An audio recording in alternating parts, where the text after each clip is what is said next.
Look at that! Tough guys turn cowards! Hello everyone and welcome to another episode in the series of things you may have missed in The Witcher 3. Rumor has it the next gen edition is coming out in a little over a month, but before then we still have some details and other interesting things to talk about. So without further delay, let's get straight to the point. Starting at the very beginning of the game, as soon as you defeat the ghouls with Vesmir and head towards the inn, there is a small Lion King Easter egg. Normally you would ride past this ransacked village and never really have a reason to enter, but if you decide to take a walk inside, you can find a boy speaking to his father's dead body. Dad, come on! Dad, you gotta get up! Dad, we gotta go home! Clearly a reference to the death of Mufasa. Dad, come on. You gotta get up. And actually, now that I'm recording fresh footage of this, it seems you have to visit the place and the boy twice in order to get the full dialogue. Dad, you gotta get up! So it's even more rare than I thought. Dad, we gotta go home! Okay, number 2 on the list is not too far ahead. You remember that video where I showed Yennefer's dropped belongings and the severed head of her horse from the trailer? Well, it turns out that the details of her escape don't end here. Once you arrive at the inn, before you speak to Gontor O'Dim, you can talk to a couple of men on one of the tables. You can learn that Yennefer rode so fast she threw one of their friends off the road and into the ditch. Folks say the lady rode through the village a few days back, galloping so fast she knocked Radabor into a ditch. Well, beside the main road between the Nilfgaardian Garrison and the battlefield, you can indeed find a ditch with a dead body in it. For this detail, I'll have to thank a viewer of mine by the name of... I'll just call him Brian for the time being. Okay, now that I mentioned the Nilfgaardian Garrison, let me quickly address a theory that I occasionally see in my comments.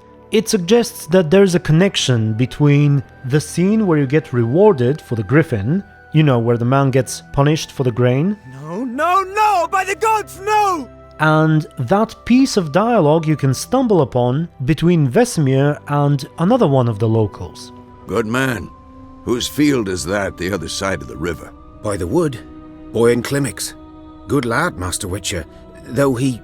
Yes, this Boyan. Will he venture out to inspect his grain any time soon? What for? Harvest is a long way off yet.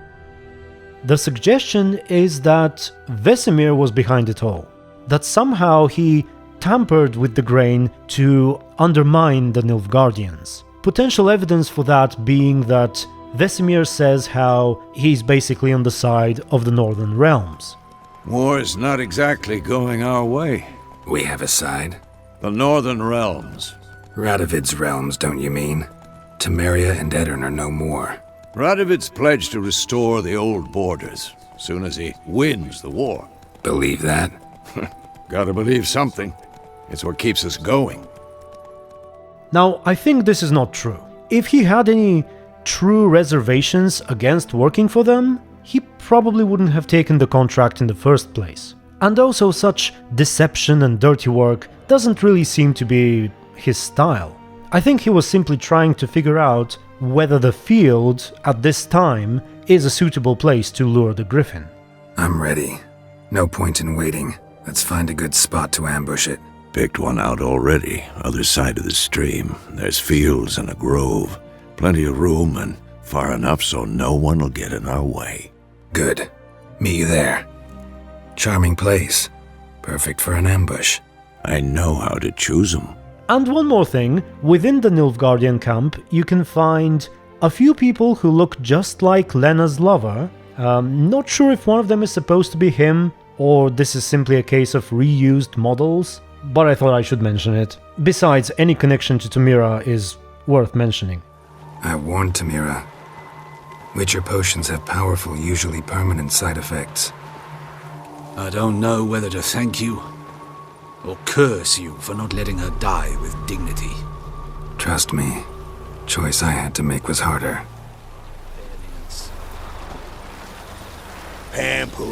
Okay, moving on a little bit to the point where we arrive in Vizima. This is something one of my viewers mentioned. Her name is Kira Kovac. I'm pretty sure she's been featured in another video of mine some time ago.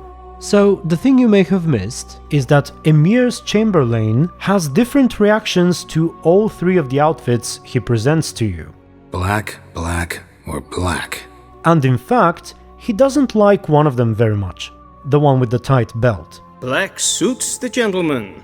Does the outfit satisfy the gentleman? And they say clothes do not make the man. Does the outfit satisfy the gentleman? A touch tight in the waist, but it will do. Does the outfit satisfy the gentleman? Also, here's something I've shown in several videos but never actually explained how to do. If you want to, you can keep this towel for the rest of the game by dropping it and picking it up after you choose your suit. Alright, moving on to Novigrad, and yet another thing I learned from one of my viewers. Her name is Tessa K, and she told me about a detail during the quest with Priscilla and the play. You know the Puffins, whom you can hire to spread the word and attract more guests? It ultimately does more harm than good, if you ask me. That will probably be a subject of another video. But anyway, for now, you know how the Puffins ask you to deal with the thugs outside?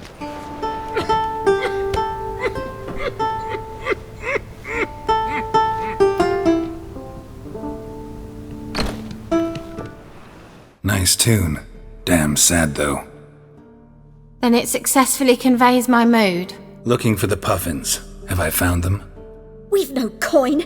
Leave us be.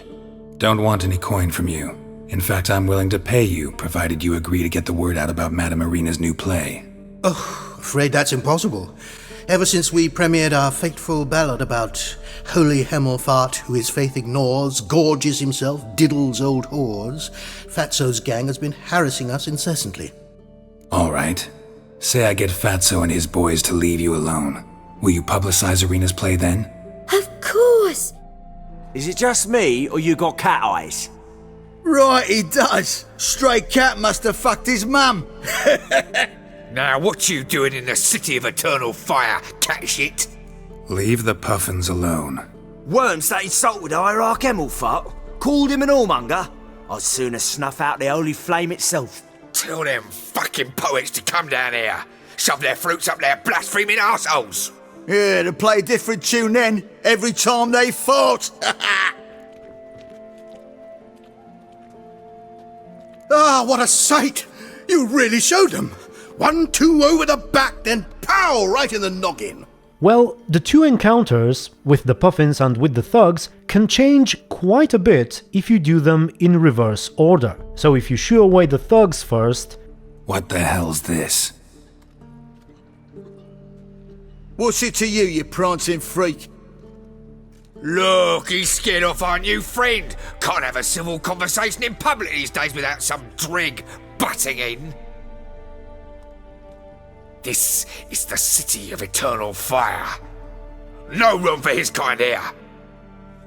Bad idea. Like a dog. Stop walking into his sword! All right, enough. Damn it, enough. Boys, leg it. And then visit the Puffins' house. Looking for the Puffins. That you? Yeah, that's us. But you thrashed Fatso's boys. We saw everything from the window. They your friends? No, the opposite. They'd been hounding us. We dared not leave our home because of them. What did they want from you? We premiered a ballad recently. Holy Hemelfart, who his faith ignores, gorges himself, diddles old whores. Got a job for you. Madame Irina's preparing a premiere. Need you to spread the word. Why, we'd be delighted. How much I need to pay you? We want the whole town talking about it. Ah, nonsense. We should do it for free. I also believe this is the one and only case in the entire game where Geralt can be heard saying, "Shit happens." You know, it's heartening. A Witcher not just partaking of cultured diversions, but aiding them. Shit happens. See you at the premiere. And before we move on, I want to show you what happens if you try to bribe them and then refuse to fight. It's rather funny. Give you a coin to leave. Fine. Give her here. Except we're not going nowhere. Well, Johan might run and get some wine now we've got the means. I really dislike being cheated. Come on then. Gonna rip me? Trash like you, not even worth bruising my fists. Look at that! Tough guys turn cowards! Alright, for the next one we move to Kaer Morhen. Fuck yeah! Summon the bitches! There is a place north of the fortress, if you follow the road on the map. I used to think it's quite common, but people keep asking me to mention it, so I guess there's no harm in doing so. It's the cave where the Witcher trials were conducted prior to the construction of the fortress. The place is rather grim, full of unpleasant contraptions, descriptions of the ways in which young Witchers died, and so on, and Geralt isn't too happy to revisit it. A wolf head? I know this place. They held the first trials of the grasses here before they built the fortress. A place where monster slayers were created, now infested with monsters, near dripping with irony. Mutations were carried out here. Nice acoustics. Kids' screams must have carried far. That smell, mutagens, makes me want to vomit despite the years. Table for mutations. Like our sad Albert, except even sadder. The lab, where they brewed the potions. Poisons, more like. Some contraption. Broken. No idea what this was for. Maybe that's for the better. Visiting this location along with the Old Bastion is definitely something I recommend you do while at Kaer Morhen. You'll get a nice blend of lore, backstory, and emotional moments, and things like these are part of the reason why I love the game so much. Additionally, over here outside the cave, there is a peculiar location. To me, it looks like a graveyard, perhaps? Geralt doesn't say anything when visiting, but I have seen these stone drawings on graves before. There is definitely one in Witcher George's tomb, and there is one on Florian's grave, I believe. So it could perhaps be where they buried some of the Witchers who failed the trials. There's also a pack of wolves here, and ever since I started playing through this section after seeing Season 2 of The Witcher show, I can't help but wonder whether some of the producers stumbled upon this and decided that Witchers feed their dead to the wolves.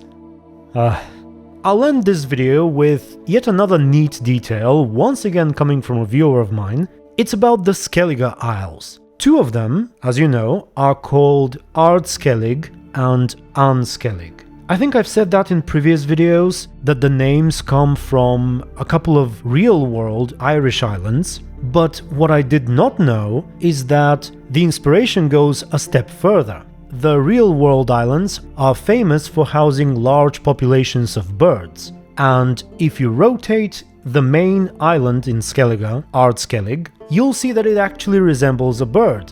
I almost couldn't believe I missed this, considering how much time I've spent looking at this map. Now is a good time to plug my Skellige Lines video. Go check it out if you haven't. At any rate, I believe I'm done for now. Let me know if you've missed any of these things, or if perhaps you know anything more about them. Finally, if you enjoyed the video, consider giving it a like.